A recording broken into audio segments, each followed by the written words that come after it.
নমস্কার বন্ধুরা, আশা করি আপনারা সবাই ভালো আছেন।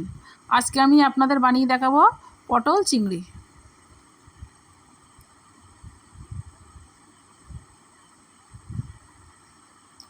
পটল আর আলুটা আমি কেটে ধুয়ে নিয়েছি।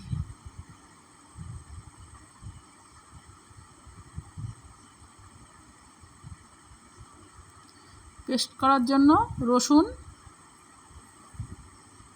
আদা, কাজু বাদাম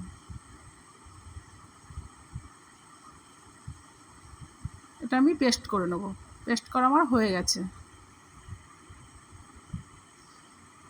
টমেটোটা আমি পেস্ট করে নেব। পেস্ট করা আমার হয়ে গেছে। নারকেলটা আমি পেস্ট করে নেব। পেস্ট করা আমার হয়ে গেছে। সাদা কাপড়ে আমি নারকেলের দুধটা আমি বের করে নেব।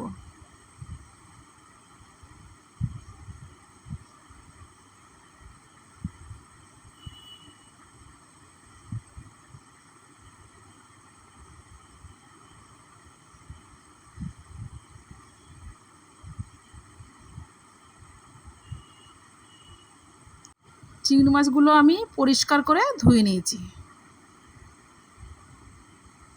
লবণ, হলুদ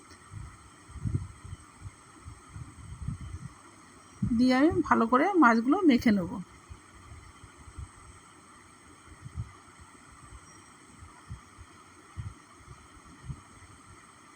মাখা আমার হয়ে গেছে। কড়াটা গরম হয়ে গেছে, আমি তেল দিয়ে দিচ্ছি। তেলে আমি পটলগুলো দিয়ে দেবো।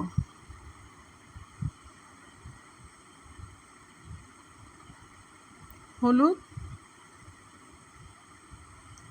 লবণ দিয়ে পটলগুলো আমি নেড়ে চেড়ে ভালো করে ভেজে নেব।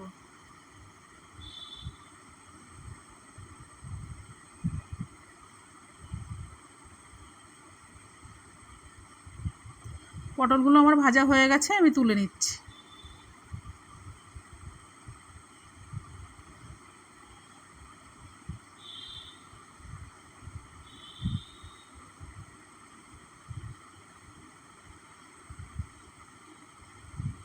ওই তেলে আলুগুলো আমি ভেজে নেব। লবণ, হলুদ দিয়ে আলুগুলো ভালো করে ভেজে নেব।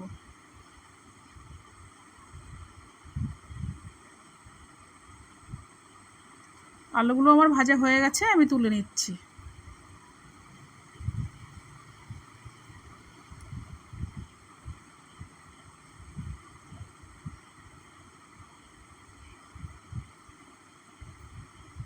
ওই তেলে আমি চিংড়ি মাছগুলো ভেজে নেব।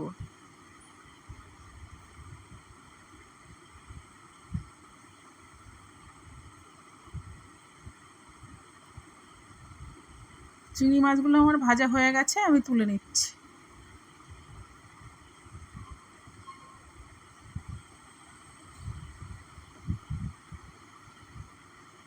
ফোড়নে তেজপাতা, গোটা জিরে,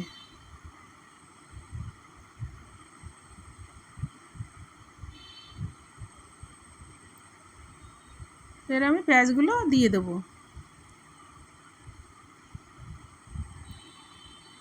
এবারে পেঁয়াজগুলো আমি নেড়ে চেড়ে লাল করে ভেজে নেব।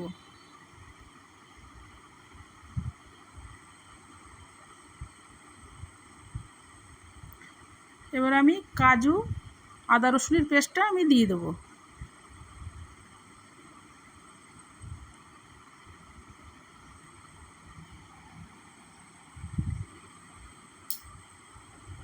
টমেটোর পেস্টটা আমি দিয়ে দিচ্ছি। নেড়ে চেড়ে মশলাটা আমি ভালো করে কষে নেব।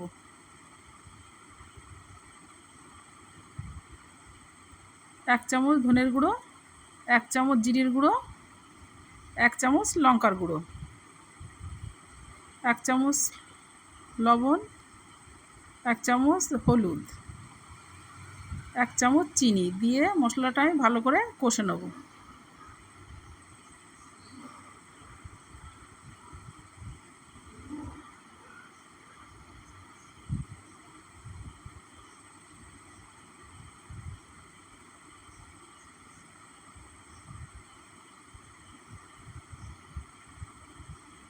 এবার আমি পটলগুলো দিয়ে দেবো।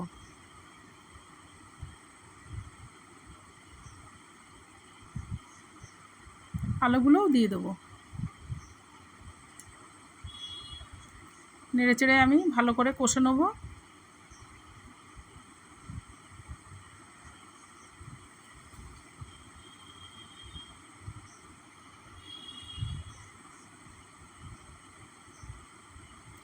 এখানে আমি 1 বাটি নারকেলের দুধ দিয়ে দেবো।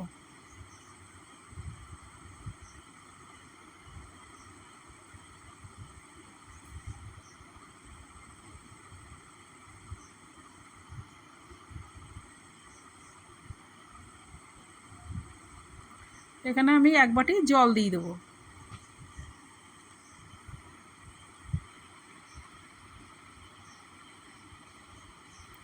এখানে আমি চিংড়ি মাছগুলো দিয়ে দেবো।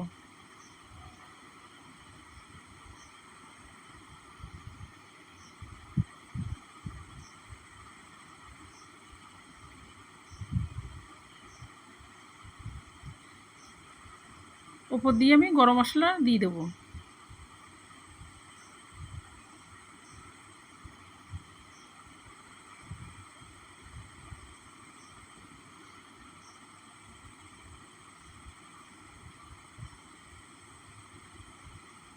দেখুন পটল চিংড়িটা আমার হয়ে গেছে, আমি নামিয়ে নিচ্ছি। রেডি হয়ে গেছে আমার পটল চিংড়ি।